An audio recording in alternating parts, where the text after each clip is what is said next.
Welcome to Sex Ed with DB. I'm your host, DB. Let's get into it.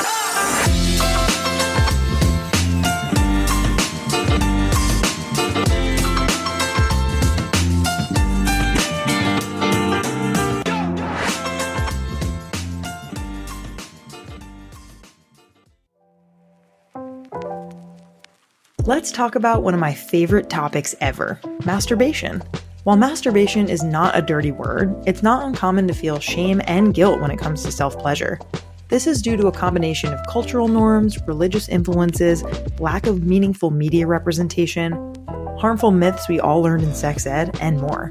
But masturbation should be talked about in a positive light, and we should be honest about the very real positive impacts it has for people, especially for women and people with vulvas. That's why I decided to take pleasure into my own hands, figuratively and literally, with a magic wand masturbation experiment. In a nutshell, I wanted to answer one question. What is the impact of daily magic wand use on my health and wellness, as well as my sexual experience, when compared to regular sexual activity and no sexual activity? Want to see how the experiment unfolded? Check out sexedwithdb.com/magicwandexperiment now.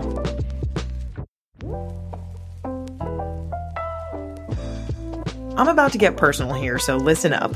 I'm going to tell you a fun fact about me that you definitely didn't know. The lube that I use most consistently is Uberlube. I really mean it. If you were here with me right now, I'd tell you to go over to my nightstand drawer and tell me what you see. That's right, you would see a bottle of Uberlube. If you've never heard of Uberlube, let me tell you about it. Uberlube is a silky smooth silicone-based lube recommended by leading doctors, and its body-friendly ingredient list makes it widely used by people with sensitivities to lubricants. Another amazing thing about Uberlube is that it doesn't leave a sticky residue like water-based lubes do. It lasts for a long time and doesn't stain clothing or bedding. I have 3 bottles of Uberlube on my bedside table right now, ready when I need it. If you're someone who wants to feel more pleasure in the bedroom, use code SEXEDWITHDB for 15% off at Uberlube.com. Trust me, it's amazing.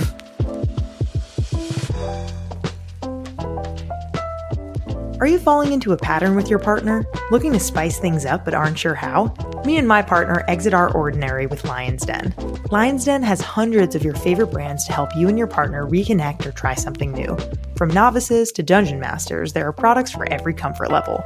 With 50 plus years in business, Lion's Den is here to help. Can't make it to a local store? Shop online and chat with a customer service team member while you shop. Lion's Den offers our listeners 15% off in-store and online using code SEXEDWITHDB at lionsden.com. Here are 2 words that will change the way you think of managing period pain. CBD tampons. Day makes fully sustainable organic tampons with a no-shed protective sleeve and a CBD coating for the days when period pain is cramping your style.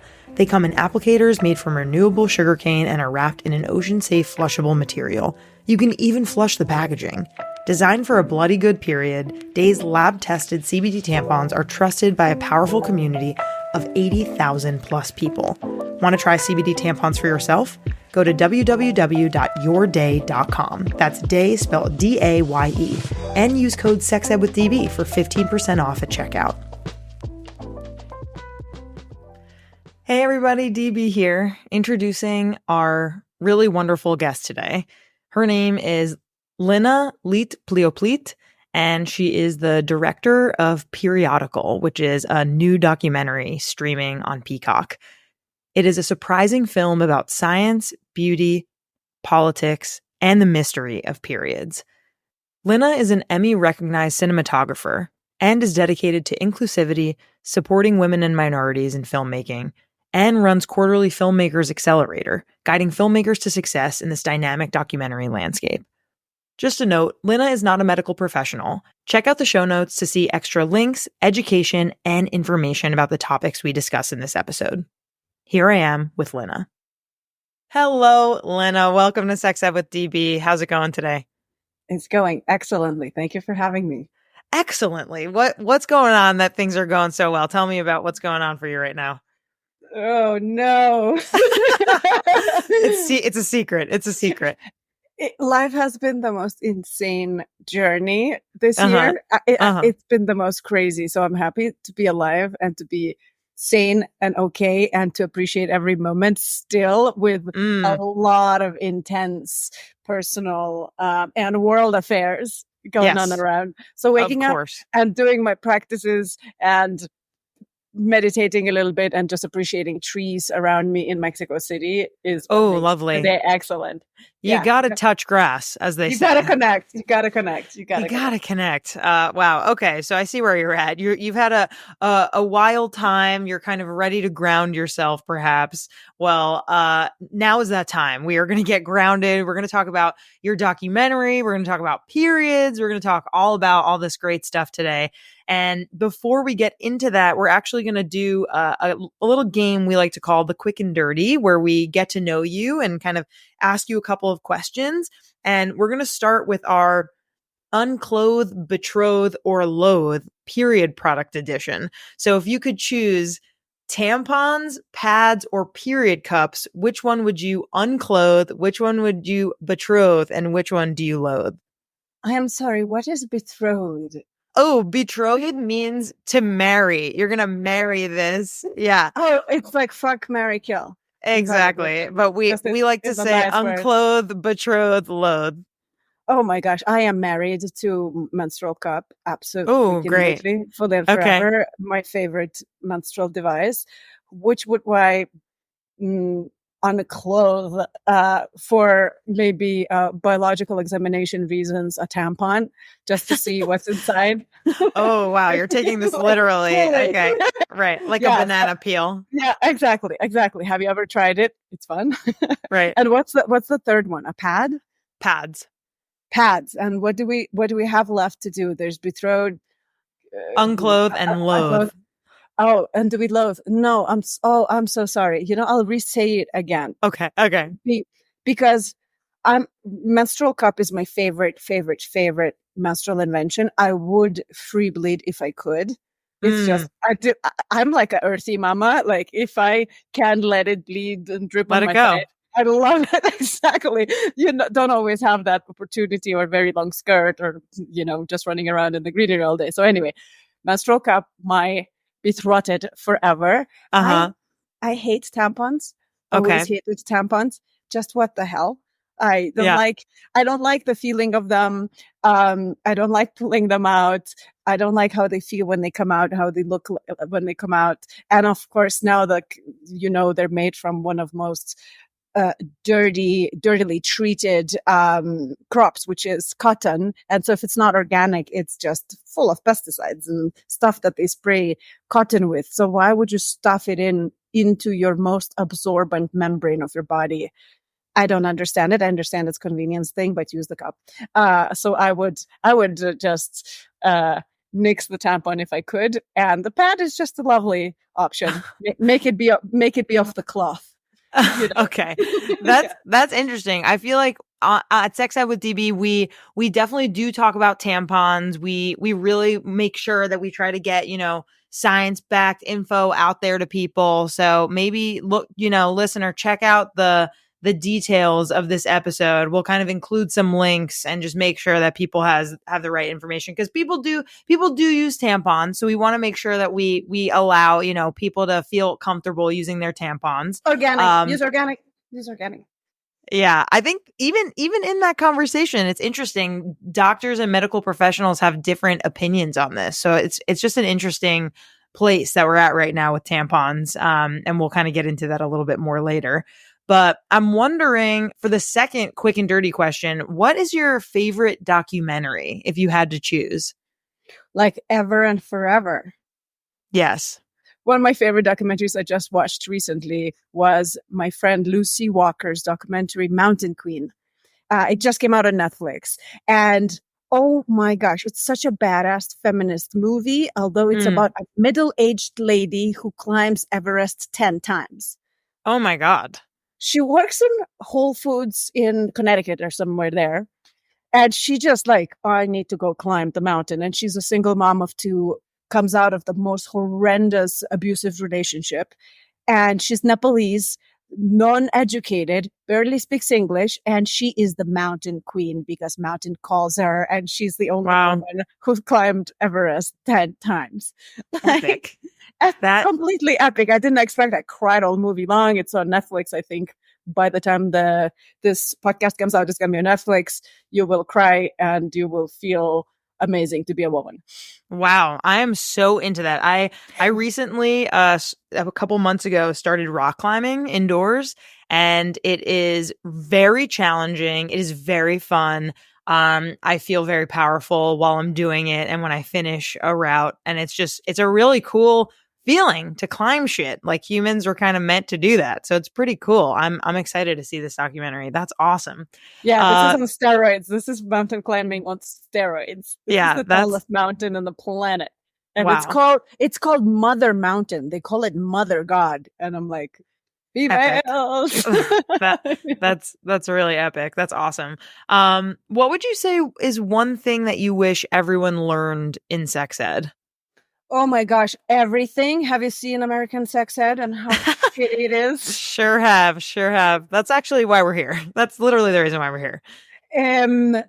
The biggest thing I would like everyone, male and female, in their teen years would learn is that we have ovulation. And ovulation and pre-ovulation period is when you get pregnant. If every teen girl would know this, and just get a menstrual tracker and track her period and would know what is her window. Anything from 21 days to 35 days is normal. What is mine? Where am I going a little cranky? Oh, there's a cadence to that. Okay, I'm not crazy. Okay, I'm not erratic. It's just the PMS. So to be more in control and knowledgeable about where people are at in their cycles. We would solve everything because then stupid politicians and stupid priests, thank you very much, would not have that much say about our bodies. Because right now it's like, what the hell? How are we still letting a gaggle of dudes decide what we're doing, whether it's wanting or not wanting to have a child, whether it's it just drives me mad. Yeah, totally. Yeah, I mean, that is something I feel like maybe they cover in some school sex eds when they teach about periods, and then they never talk about it ever again. But only if you're lucky do they kind of go over that.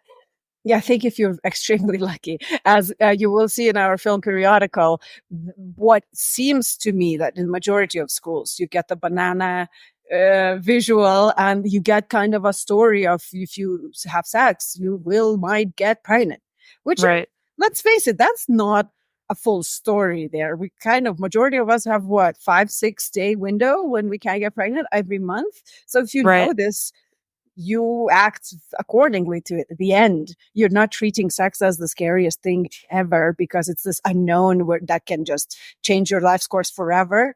It's not the case. But can we know exactly what's going on? We don't. I don't feel like women are walked by their teachers or by the nurses into the place of true knowledge and agency. I think we really need that. So speaking of your film, right? So your documentary Periodical delves into the stigma around periods. And I'm wondering, like, what initially kind of sparked your interest in exploring menstruation through film? What do you really hope that people take away after watching this movie? Yes. And by now, having delved into different projects as well, I realize I'm that person who always wonders, why are we not supposed to do something or not do something or act certain way or not talk about something? I realize for me, taboo is like, why? So the big why, it was the beginning for me to make this film, because I was like, wait, we all go through this. Literally, half of the world's population go through it. The other half witnesses the effects of it. So there is not one person who has not experienced menstruation, but yet it's shrouded in mystery for some unnecessary reason. Again, like, why not to know about this? Because every single girl has that moment where, Mom, I'm dying. Why do we need to go through that experience? Well, we could just be like, oh yeah, welcome. Here you go. You know what to do, right? Remember, I told you, right? What's a big deal? And to me, it's quite a marvelous event, quite fascinating event. And I realized I don't know much about it. Why? And not only I don't know much about it, and we're not supposed to talk about it. Why and why? So that just started a rabbit hole. As always, it starts with a Google search. Like, what's going on? What don't we know? Oh, all of the world's biggest religions deem periods dirty. Okay, why? What's going on there? Oh, hi, patriarchy. I see. It's like the curse and all kinds of things. And then you're like, okay, this is kind of crazy. Am I cursed? Are you cursed? Like, yeah. Why? How? I fucking hope not. I don't think so. But why? And then I started looking deeper and deeper, and I was like, oh, there are these activists.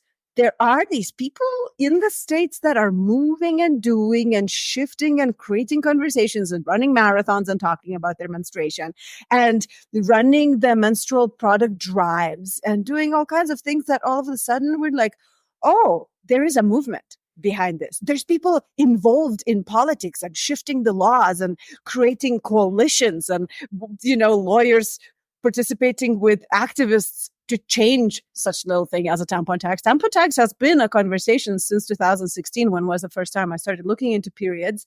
And by then, I think 39 states had tampon tax. And by the end of the film, we had 21 states to still have menstrual tax, tampon tax, that is. So progress is being made for sure. Right. And the biggest desire for me was to learn for myself, what is this and why we're not supposed to talk about it? And what is there to know? And is there maybe something on the other side of taboo? This is a taboo. This is some kind of a thing we all go through, but no, don't talk about it. Wrap that tampon in millions of paper rolls and just keep it away. Mm-hmm. What's on the other side? What happens if we lean into it? And what I learned in the film, that if you lean into it, it's kind of a superpower. Not only knowledge of your body is a superpower, which is natural. Like if we know what our bodies, we know how to care for them and be with them and how to be empowered in your body and how to meet every cycle phase in the most optimized self. And again, guys don't have 4 phases. They have different phases that we also don't talk about because men are not supposed to have any emotions nor any changes.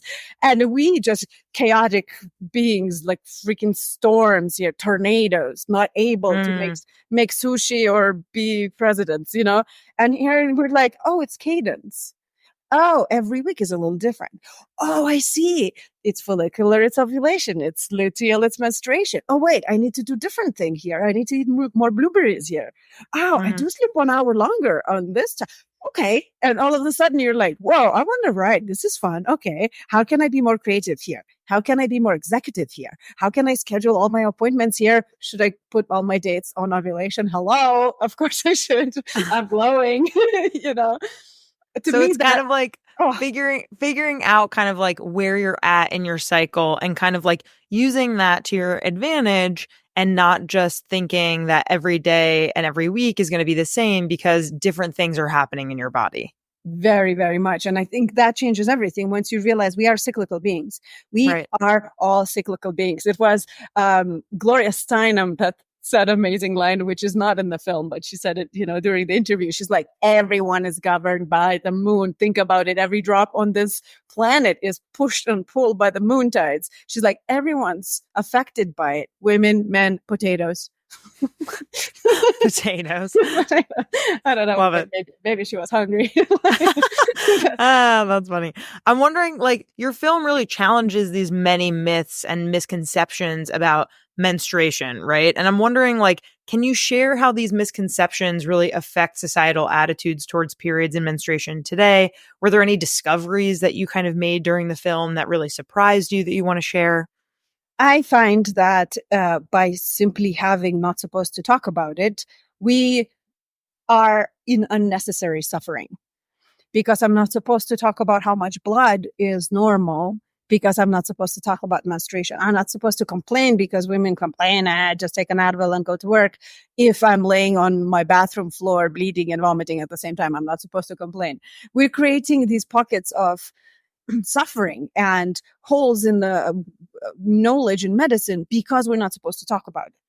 And so I've seen this again and again where I go to educational screenings and teenage girls come to me after the screening and they're like, well, this and this is happening. Is this normal? This and this, is this normal? Because they watched the film. They saw how open and easy and clear the conversation is and how we're all going through it. Literally, your mom been there, your grandma was there, we are here, everybody's going to be here. Like, this is normal.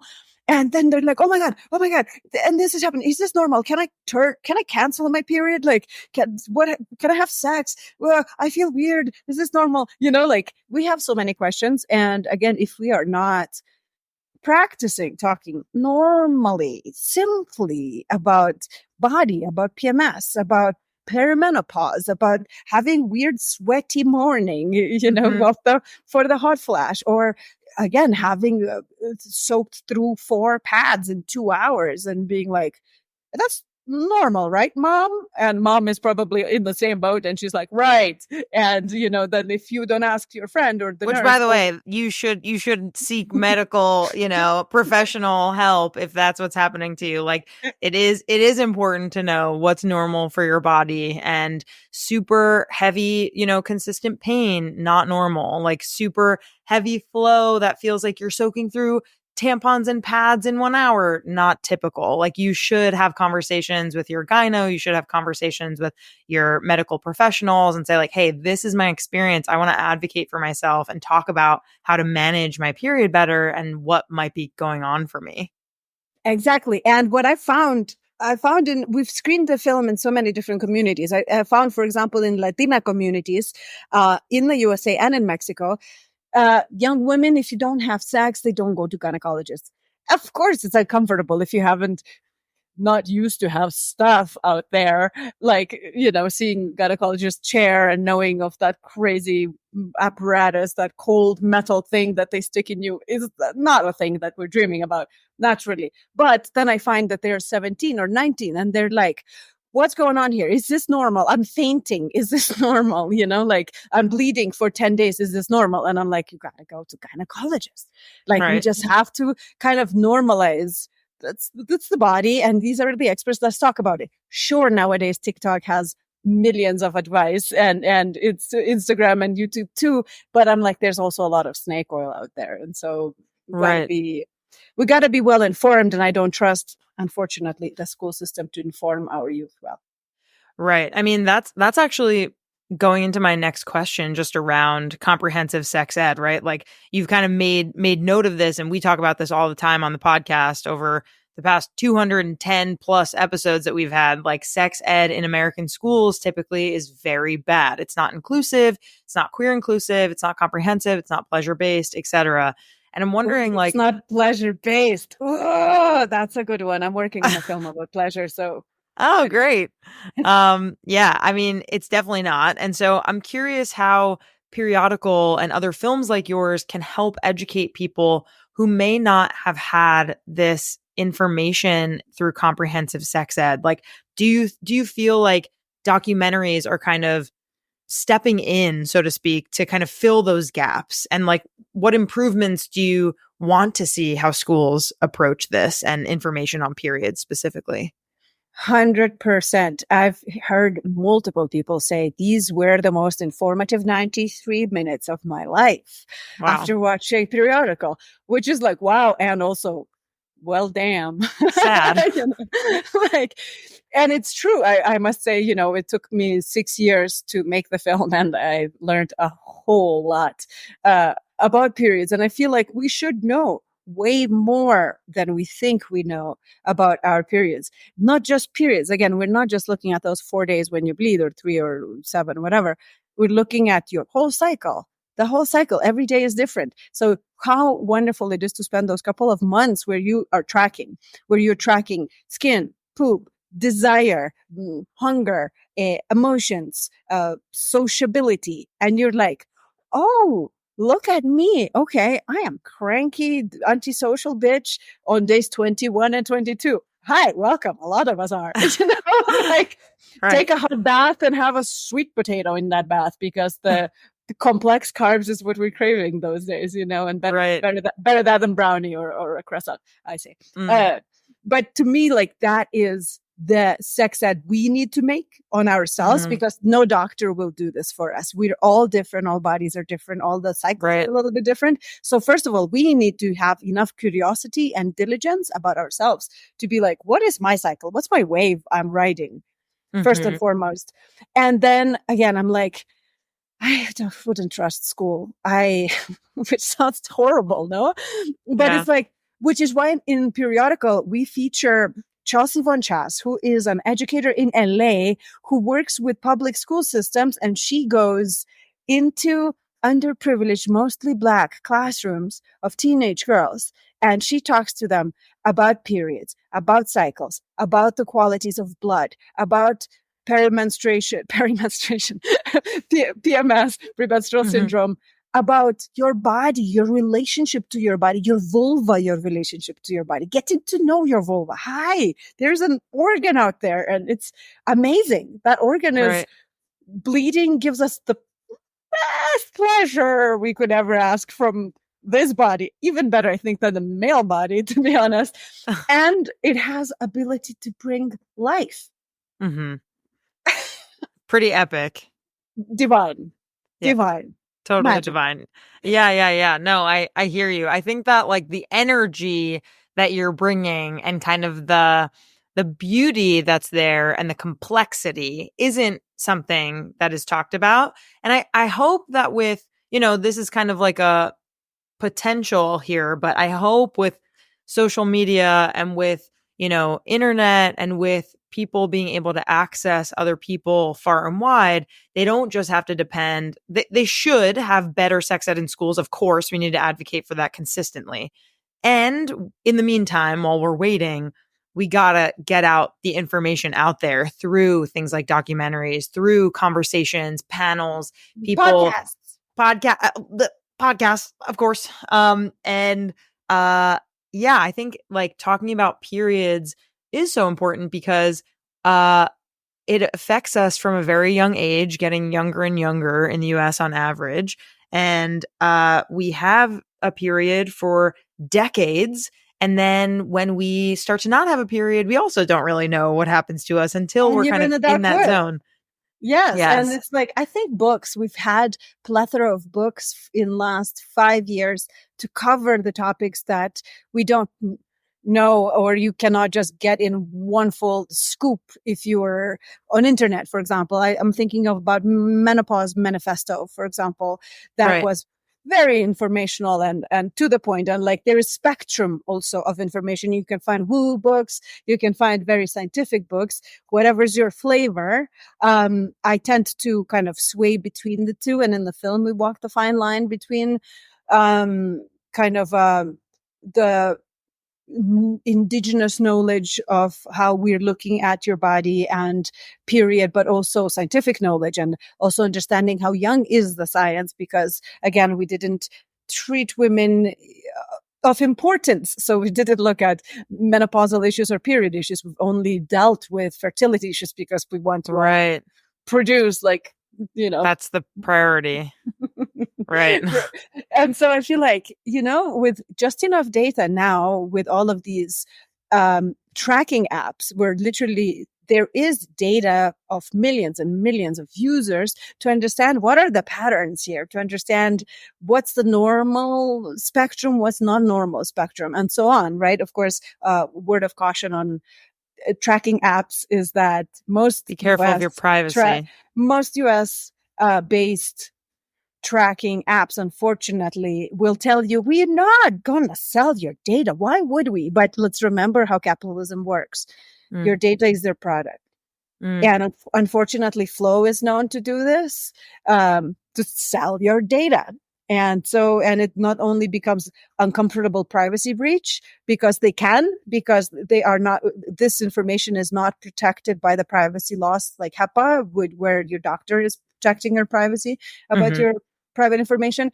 But also that's where, when you're looking for abortion care and suddenly in the red state and suddenly authorities are notified.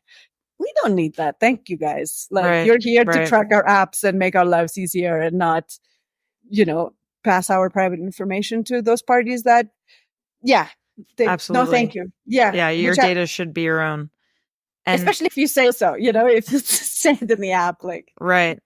Absolutely. Yeah. And I'm wondering, in general, for those who are inspired by Periodical to make a difference, what are some practical steps that you would suggest as the creator of this film for promoting menstrual equity in their own communities? What can people actually do off the back of this film? It's kind of like a now what?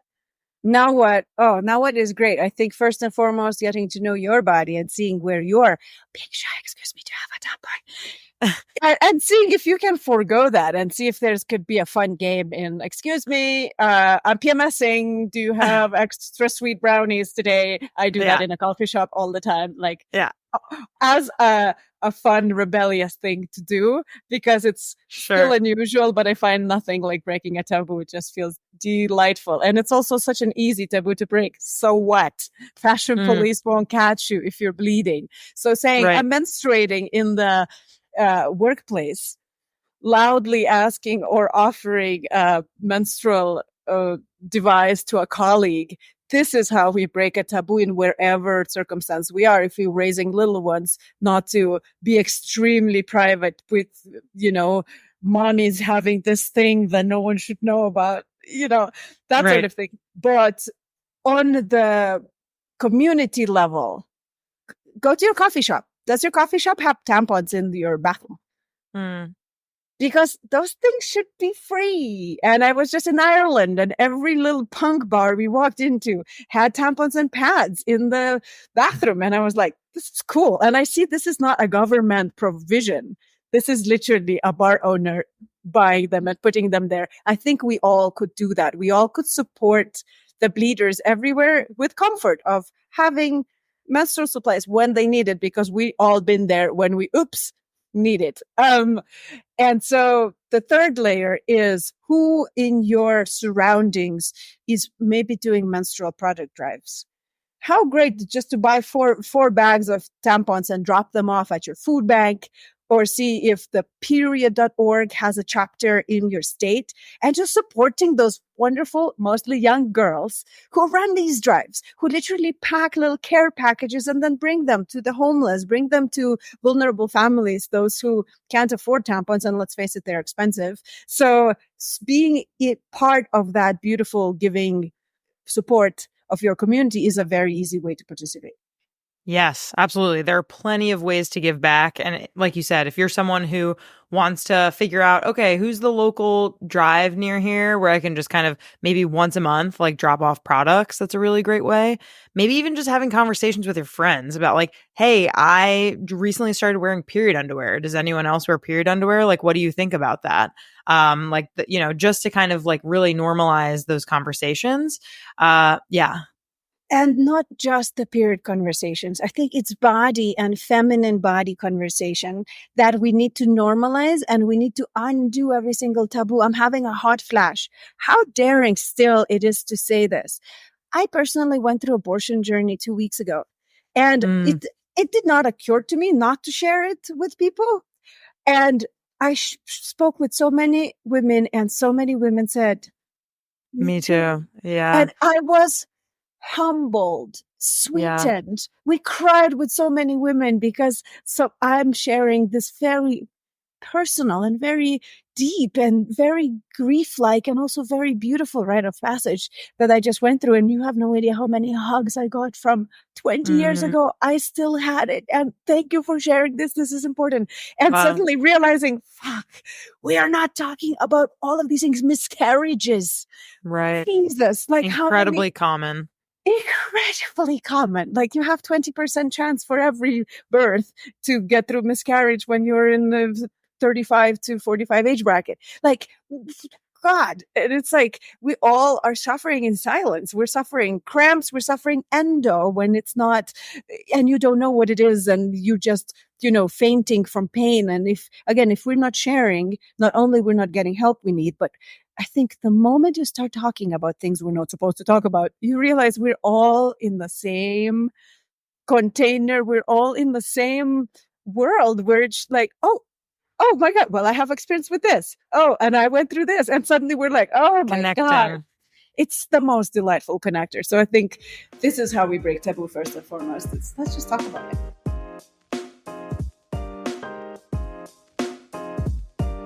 Let's talk about lube and condoms. Something important to know is that oil-based lube is not to be used with condoms because the oil can cause the condom to break or tear, which would defeat the purpose of using it. Thank goodness for Uberlube. Uberlube is latex compatible, so it's safe and effective to use with condoms. But wait, there's more. Dispensing 2 drops of Uberlube inside a condom and a measured pump outside will increase pleasure. What are you waiting for?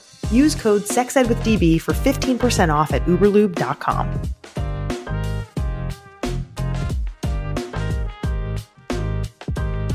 Periods. Half of the population gets them, but we're scared to talk about them. But the thing is, periods shouldn't be a shameful thing. Since half of the world's population gets a period, we should be busting period stigma and shame so menstruators can feel more confident and knowledgeable about how their body works. And how do we lessen stigma and shame around periods? We normalize conversations and education around periods. And what better way to normalize conversations around periods than with science-backed, sex-positive products and services that fit conveniently into our lives? Check out our brand new sponsor, Day, at www.yourday.com. That's Day spelled D-A-Y-E. And use code SEXEDWITHDB for 15% off at checkout when you buy pads, tampons, and so much more.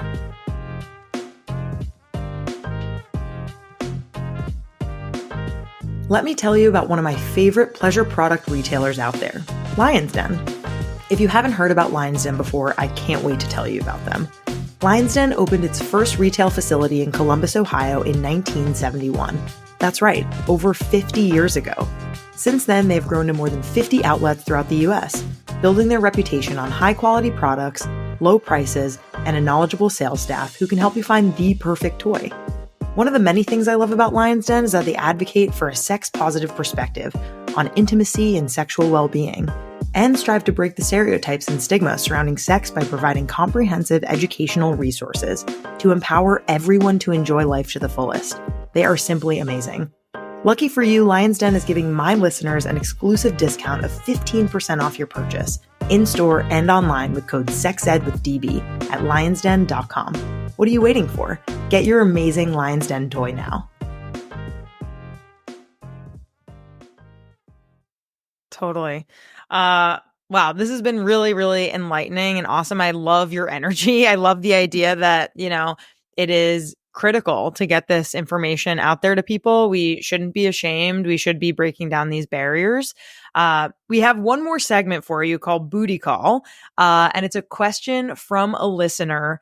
And this one's about periods. So someone wrote in and said, my boyfriend gets a little grossed out by periods and isn't interested in having sex while on my period. I'm not sure if I even want to have sex on my period.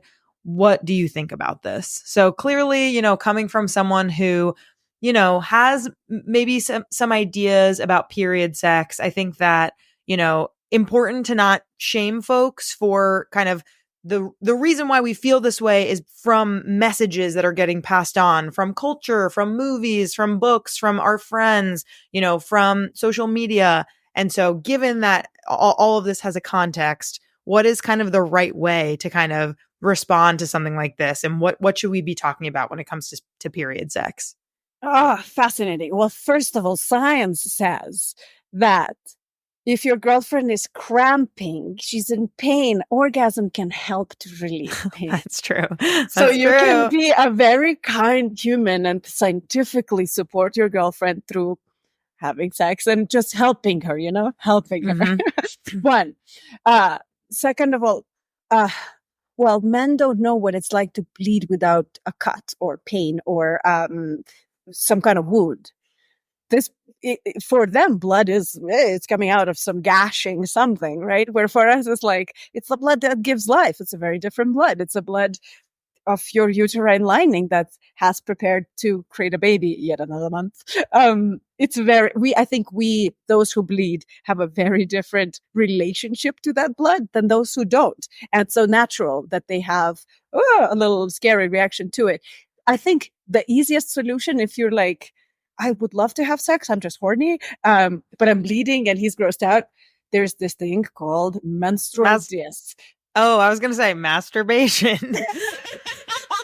masturbation too. Bring it on. But that's every day.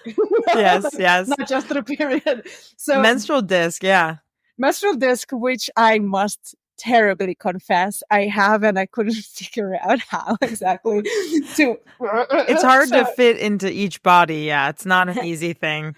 It's very interesting, but cup sits in the kind of a neck of your cervix, right? And disc slips right up there on the bottom of your uterus or cervix. I don't want to misinform, but basically you can have sex without blood because the disc holds it together at the top of the vaginal canal.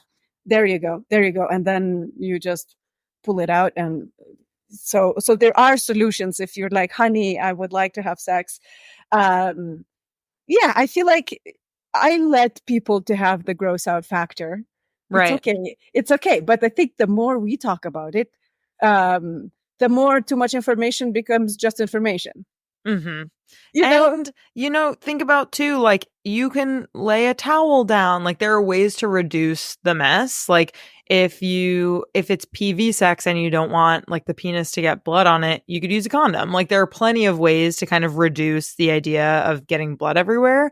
And you can think about like when in your cycle, like where in your cycle are you? Like, are you someone who at the very beginning, the first couple days, you're kind of light, or at the very end, you're kind of light? Like maybe those are kind of more realistic days for you if you're not wanting, a huge flow to be happening on your bed, if you're kind of worried it's going to get all over your sheets or whatever it is. So there are ways to kind of engage in period sex that or in the good. shower. Or in the shower. Exactly. Yeah. You also could only focus on the clitoris and keep a tampon or a cup in or other things. There you go. 6 to 9. Yeah. There are a lot of options here. There's a lot of options. But Lina, I want to say thank you so much for being here. Thank you so much for talking about your film Periodical. Do you want to just mention like where folks can watch it? Yes, you can find Periodical on Peacock. It's streaming on Peacock and it's streaming on Amazon. So you can find it on your devices, whatever you're streaming movies. Perfect. Thank you so much for being here, and go periods. Go periods!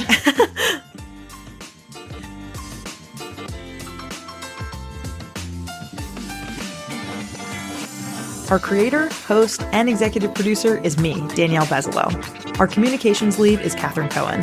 Our producer is Sadie Leegee. Our marketing coordinator is Mitch Coburn. Our social media coordinator is M. Kirsty Frazier. Our music theme is by Hook Sounds.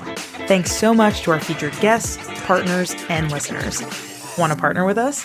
Email us at sexedwithdb@gmail.com. Do you have a silly sex story to share, need some advice, or have thoughts on the episode you just heard? Give us a booty call for a chance to be featured on the podcast. Check the show notes for the details. For more sex ed content, follow us on IG at sexedwithdb podcast and on TikTok at sexedwithdb. Want to know your sex toy zodiac sign? Go to our link tree on our IG now. See you next time.